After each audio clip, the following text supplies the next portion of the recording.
Il y a des mouvements de pouvoir qui s'annoncent dans le bruit des discours, des conférences de presse, des déclarations triomphales. Et il y en a d'autres qui se dévoilent dans un silence bien plus révélateur.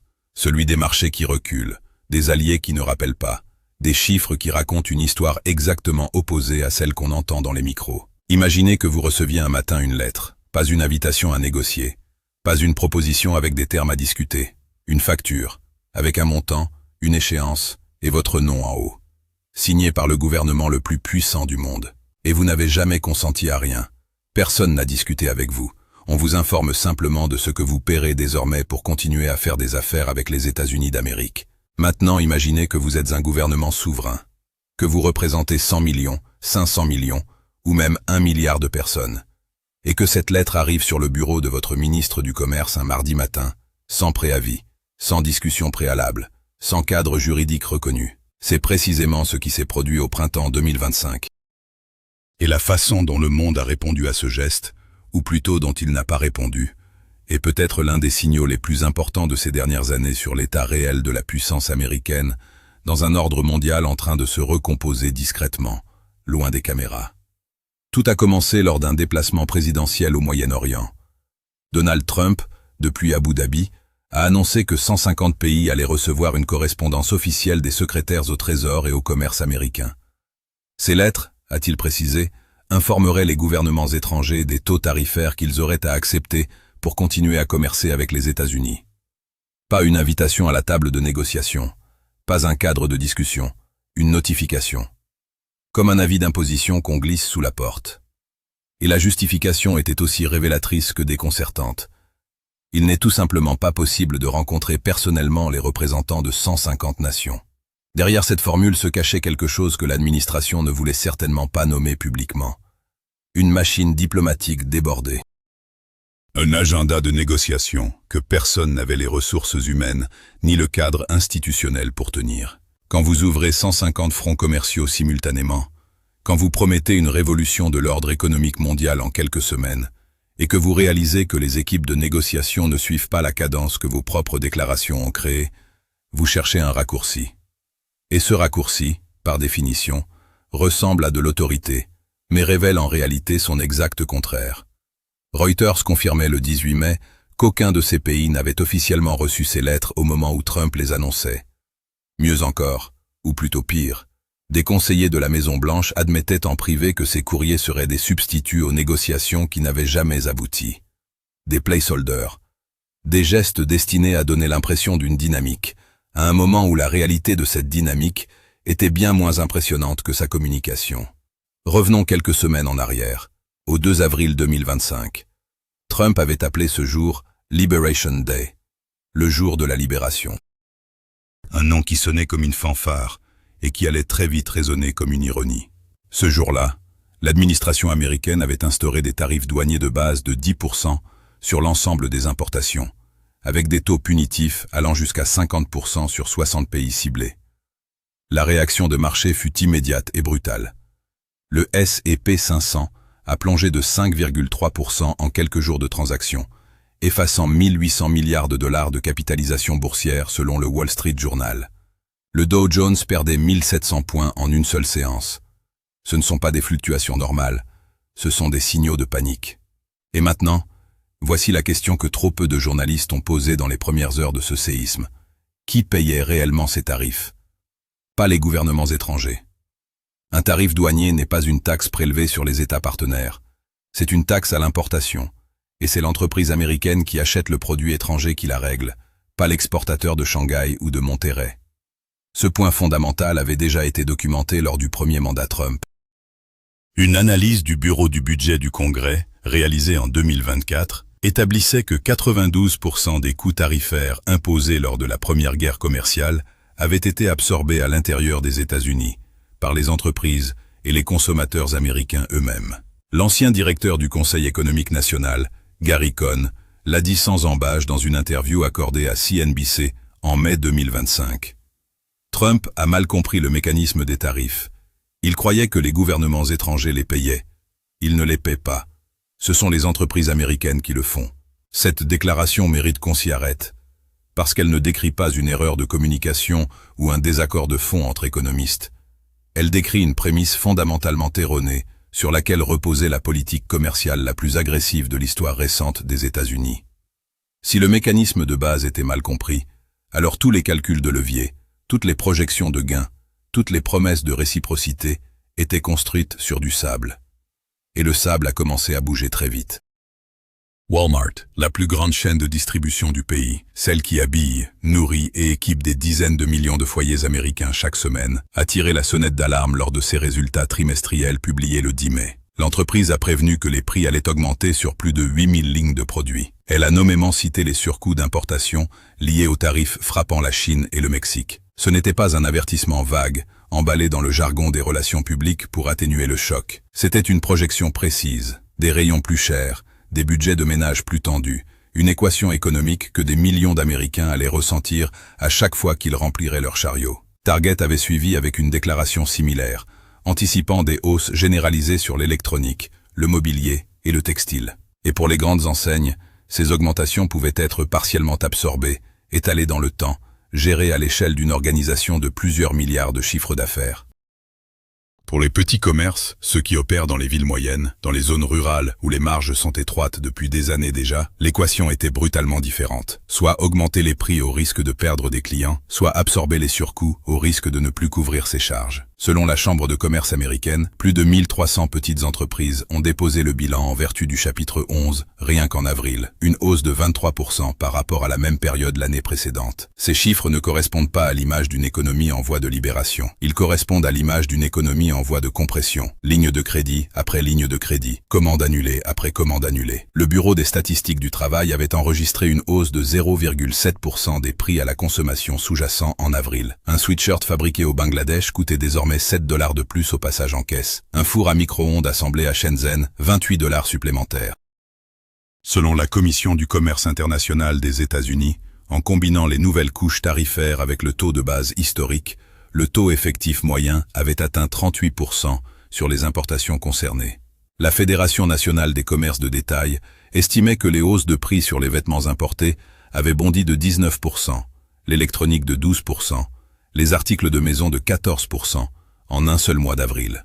L'Université du Michigan a publié son enquête mensuelle sur la confiance des consommateurs en mai. 74% des personnes interrogées ont spontanément mentionné les tarifs comme source de stress inflationniste. Il n'était que 58% un mois plus tôt. Cette accélération, en 16 points de pourcentage en 4 semaines, n'est pas un phénomène statistique ordinaire. C'est le moment où une politique abstraite devient une réalité concrète pour des millions de foyers qui ne suivent pas les cercles de l'économie politique, mais qui comparent les prix sur les rayons de leur supermarché. Et pendant ce temps-là, la Maison-Blanche continuait de promettre des accords. 90 accords commerciaux en 90 jours. C'était l'ambition affichée. Un rythme historique, une démonstration de puissance diplomatique, une preuve éclatante que la stratégie de pression maximale fonctionnait et forçait le monde entier à venir négocier aux conditions américaines. Presque 3 mois après l'annonce de cette promesse, le bilan réel était sans appel. 0 accord signé. Aucun. Pas un seul traité commercial finalisé, pas une seule ratification, pas un seul document entré en vigueur qui puisse être opposé à un partenaire commercial. Le seul document présenté comme une avancée majeure, un prétendu accord avec le Royaume-Uni, présenté par la communication officielle comme une percée historique, contenait une ligne qui rendait l'ensemble aussi solide qu'une promesse verbale. Ce document ne constitue pas un accord juridiquement contraignant. Ce n'était pas une interprétation litigieuse proposée par des adversaires politiques. C'était la formulation exacte, mot pour mot, du texte officiel, tel qu'il avait été obtenu par Reuters. Un titre de presse annonçant un accord historique, un document interne disant exactement le contraire. Les négociations avec la Corée du Sud et le Japon, régulièrement présentées comme quasi finalisées lors des briefings à Washington, s'étaient enlisées sur des questions de clarté tarifaire et de mécanismes d'application. La Chine, que l'administration américaine qualifiait d'avide de conclure un deal, n'avait accepté que de continuer les discussions. Pas de délai fixé, pas de termes concrets, une poignée de main photographiée et un communiqué soigneusement vague. Le 14 mai, le secrétaire au commerce Howard Lutnick affirmait publiquement que des résultats se consolidaient plus vite qu'à aucun moment de l'histoire commerciale récente. 2 jours plus tard, les données de la Réserve fédérale montraient une contraction de 2,1% des volumes d'exportation américains au 2e trimestre. Ces deux affirmations ne peuvent pas coexister avec la réalité. Si vous voulez comprendre ce qui se passe vraiment, abonnez-vous et laissez un like. La question qui s'impose alors est peut-être la plus inconfortable pour Washington. Pourquoi les 150 gouvernements visés ne jouaient-ils pas le jeu? Pourquoi, face à la puissance de la première économie mondiale, brandissant ses tarifs comme une arme, les partenaires commerciaux n'accouraient-ils pas négocier aux conditions américaines? La logique de la pression maximale présuppose que la douleur sera suffisamment intense pour forcer une capitulation rapide. Mais cette logique ne fonctionne que si l'adversaire a davantage à perdre à résister qu'à céder. Et si l'adversaire calcule différemment, s'il voit dans la résistance une façon de tester la cohérence et l'endurance de la menace, alors l'arme de la pression peut se retourner. C'est précisément ce qui s'est produit. L'Union européenne n'avait pas répondu formellement aux lettres tarifaires annoncées. Le Japon avait suspendu ses négociations. Et le Canada avait fait quelque chose de beaucoup plus significatif que de protester ou de riposter. Il avait approfondi ses liens avec la Chine, finalisant un accord de gaz naturel liquéfié d'une valeur de 14,2 milliards de dollars. Un accord que Pékin avait initialement proposé à Washington. La Chine s'était tournée vers Ottawa, parce que Washington avait décliné ou tergiversé, et Ottawa avait dit oui.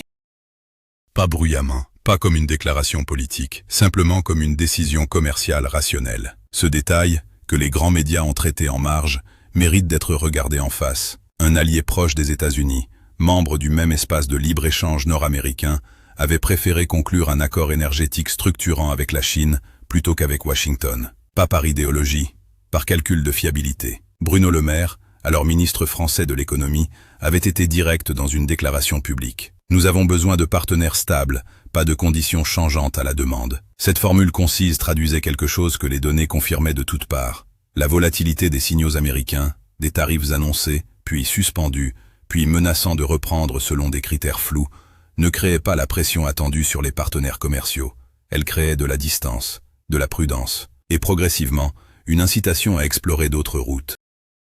Scott Bessent, secrétaire au Trésor, défendait sur les antennes de CNN ce qu'il appelait une incertitude stratégique. L'idée que l'imprévisibilité elle-même serait une arme, un moyen d'empêcher les partenaires de jouer contre les États-Unis dans les négociations. La logique était séduisante sur le papier. Dans la réalité des marchés et des chancelleries, elle avait produit l'effet exactement inverse. Les gouvernements ne négociaient pas plus vite sous la pression de l'incertitude. Ils attendaient, ils observaient. Ils planifiaient autrement. Et les entreprises, elles, réagissaient différemment. Une enquête du McKinsey Global Institute publiée le 15 mai a révélé que 62% des directeurs généraux américains avaient retardé des décisions majeures d'investissement directement à cause des fluctuations des orientations tarifaires. La Fédération nationale des entreprises indépendantes rapportait que 38% des petites structures avaient gelé leurs embauches en citant l'instabilité comme facteur principal. Selon Bloomberg Economics, les dépenses d'investissement des industriels américains avaient chuté de 11% entre avril et mai, la contraction mensuelle la plus importante depuis les premiers jours de la pandémie. Ce n'était pas de la pression exercée sur des adversaires commerciaux, c'était de la paralysie à l'intérieur même de l'économie américaine. Et cette paralysie avait un prix concret, mesurable, que les conférences de presse ne mentionnaient jamais. Puis vint le moment où la pression interne a forcé la main. Le 15 avril, après une semaine d'une brutalité particulière sur les marchés financiers, Trump annonçait une pause de 90 jours sur la majorité des nouveaux tarifs, à l'exception de ceux visant la Chine. En public, la retraite était présentée comme une manœuvre tactique calculée. « Nous voulions du pouvoir de négociation », a-t-il expliqué. Mais derrière les portes closes, les documents qui ont fuité racontaient une autre histoire. Selon un mémo interne du Trésor qu'avait consulté Reuters, les projections économiques internes montraient que maintenir la trajectoire tarifaire d'avril risquait de pousser l'inflation sous-jacente au-dessus de 5% d'ici juillet, et d'amputer les dépenses de consommation annuelles de 200 milliards de dollars. Ce n'étaient pas des projections académiques, c'étaient des estimations internes, préparées par les propres équipes de l'administration, qui sonnaient l'alarme sur les conséquences à court terme de la politique que l'administration continuait de défendre publiquement comme un succès. Dans le secteur privé, les signaux convergeaient. Home Depot avait annulé 60 millions de dollars de commandes en électroménager. General Electric avait gelé un projet d'expansion industrielle dans l'Indiana. La Chambre de commerce américaine avait publié un avertissement public, rare par son ton et son contenu, affirmant que l'incertitude commerciale déstabilisait activement les flux de capitaux à l'échelle nationale. Ces acteurs n'étaient pas des adversaires idéologiques du président. C'étaient des entreprises qui géraient des bilans, des projections de coûts, des engagements vis-à-vis de leurs actionnaires, et qui disaient à voix haute ce que la Maison-Blanche ne voulait pas entendre. Ce que la pause de 90 jours a révélé, c'est qu'une retraite sous pression envoie un signal aussi fort que les tarifs eux-mêmes, peut-être même plus fort. Elle dit au gouvernement qui attendait « Votre patience a payé ». Elle dit aux investisseurs « Les décisions radicales peuvent être annulées sous contrainte du marché ». Elle dit à chaque partenaire commercial planifiant ses propres stratégies à moyen terme « La cohérence n'est pas garantie ».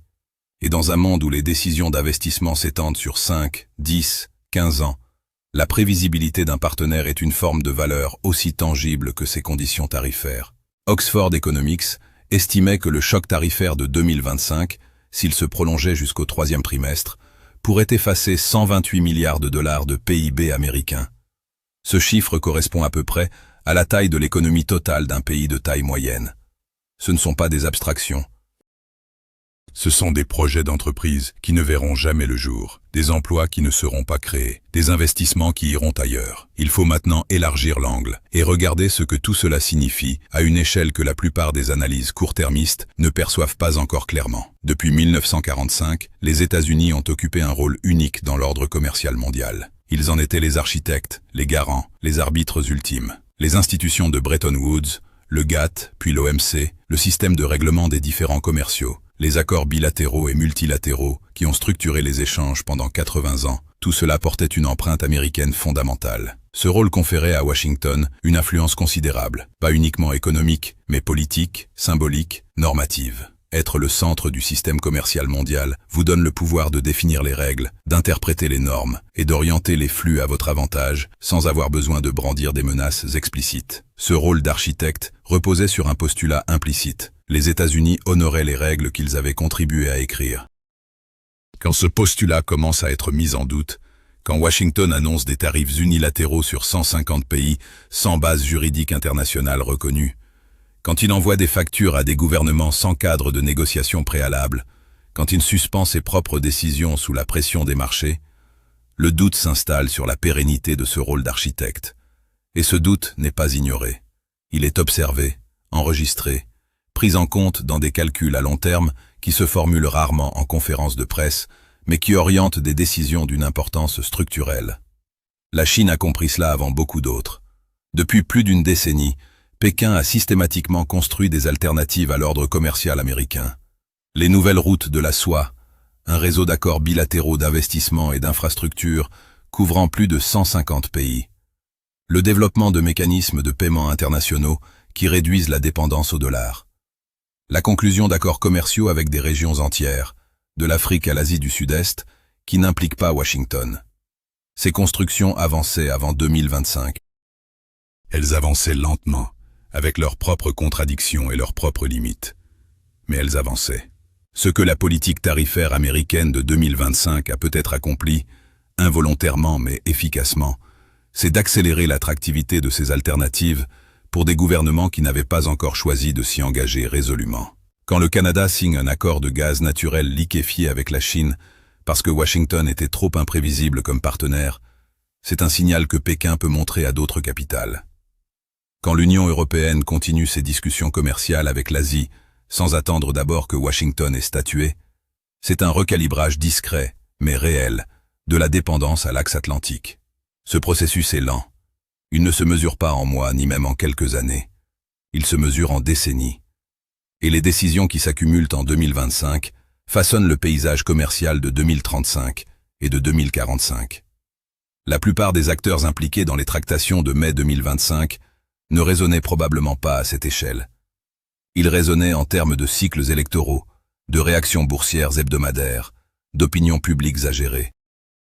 Mais les mutations les plus profondes de l'ordre mondial se jouent souvent dans les marges, à une échelle temporelle que la politique ne sait pas voir. Mark Zandi, économiste en chef de Moody's Analytics, avait formulé un jugement qui tranchait par sa franchise dans le flux habituel des commentaires économiques. Cette vague tarifaire ressemble davantage à de la malpraxis économique qu'à de la négociation. Ce n'était pas une attaque partisane, c'était une lecture des données disponibles, emploi, investissement, confiance des consommateurs, volume d'exportation, flux de capitaux, qui toutes pointaient dans la même direction pendant les semaines les plus intenses du choc. Et cet ensemble de données posait une question que personne dans l'entourage du président ne semblait disposé à traiter directement. Si la politique tarifaire ne produisait pas de deal, ne ralentissait pas les partenaires commerciaux dans leur développement de routes alternatives, ne réduisait pas l'inflation domestique et ne relançait pas l'investissement industriel américain, alors qui gagnait réellement dans cette configuration? La réponse honnête, au regard des données de mai 2025, était difficile à formuler sans toucher à des certitudes inconfortables. Les seules économies qui pouvaient bénéficier d'une perturbation durable du commerce américain étaient celles qui occupaient des positions alternatives dans le système mondial des échanges. Des économies qui produisaient ce que les États-Unis importaient massivement et qui pouvaient rerouter leurs offres vers d'autres acheteurs si le marché américain devenait trop incertain ou trop coûteux. Des économies qui cherchaient à établir leur propre influence commerciale sur des régions jusque-là largement dans l'orbite américaine. Cela ne signifie pas que la politique tarifaire était conçue dans ce but. Les intentions et les effets ne coïncident pas toujours, surtout dans des systèmes aussi complexes que l'économie mondiale. Mais l'ironie persistante de toute cette histoire est que les dommages les plus durables de la politique de Liberation Day n'ont pas touché les gouvernements visés par les tarifs. Ils ont touché les entreprises américaines qui n'ont pu ni planifier ni investir, les consommateurs américains qui ont absorbé les hausses de prix, et les alliés qui ont commencé à prendre leur distance, non pas par hostilité, mais par prudence, face à un partenaire dont la cohérence ne semblait plus garantie. La pause de 90 jours ne résolvait rien structurellement. Elle reportait, elle donnait du temps que les partenaires commerciaux pouvaient utiliser pour consolider leurs alternatives, que les marchés pouvaient utiliser pour recalibrer leurs prévisions à long terme, que les économistes pouvaient utiliser pour affiner des modèles qui montraient une trajectoire préoccupante si rien ne changeait fondamentalement. Et le plus troublant dans tout cela, c'est peut-être que l'échéance approche. Les 90 jours se comptent, la suspension prend fin, et à ce moment-là, les 150 pays auront reçu ou non leurs lettres. Les accords promis seront signés, ou pas. Les termes brandis comme des ultimatums seront maintenus ou reconsidérés à nouveau. Et la réponse du monde à cette nouvelle phase dira beaucoup plus sur la réalité du pouvoir américain en 2025 que toutes les déclarations de victoire qui ont précédé. Ce que mai 2025 a montré, au fond, c'est quelque chose qu'on apprend généralement que tard, quand il est difficile de revenir en arrière. La puissance ne se mesure pas à l'intensité des menaces, mais à la capacité à les tenir dans la durée. Et la crédibilité d'un ordre, commercial ou autre, ne se reconstruit pas en quelques semaines de négociations accélérées. Elle se construit sur des décennies de cohérence. Et elle peut se défaire plus vite qu'on ne l'imagine, non pas à travers un effondrement spectaculaire, mais à travers une succession de petits reculs, de promesses non tenues, de lettres envoyées et ignorées. Écrivez en commentaire où, selon vous, cela va mener. Et abonnez-vous. À partir d'ici, ça ne fait que devenir plus sérieux. Dans les prochains mois, les lignes de force vont se préciser. Soit les négociations aboutissent à des accords concrets et vérifiables, et la stratégie se révèle avoir été une forme de pression efficace, malgré le chaos apparent. Soit les 90 jours s'écoulent sans accord significatif, les tarifs reprennent sous une forme ou une autre, et la pression intérieure américaine, inflationniste, économique, politique, s'intensifie à nouveau. Dans ce second scénario, la question qui se posera n'est plus de savoir si la politique a fonctionné. La question sera de savoir si le coût de son échec aura été absorbé uniquement aux États-Unis, ou si des ondulations plus profondes commenceront à se propager dans la géographie du commerce mondial, dans les alignements diplomatiques, dans les choix d'infrastructures que des gouvernements font silencieusement pour les prochaines décennies. Ce qui est certain, c'est que le monde dans lequel ces lettres ont été envoyées n'est pas le même que celui dans lequel elles pourraient un jour recevoir une réponse. Et le coup suivant, quel qu'il soit, se jouera dans un contexte où la marge d'erreur est plus étroite, où la patience des alliés est plus sollicitée, et où les alternatives à l'axe américain ont gagné quelques mois de maturation supplémentaire. Ce qui a commencé comme un rapport de force pourrait bien se lire, dans quelques années, comme le premier chapitre d'une recomposition dont personne ne maîtrise encore l'issue.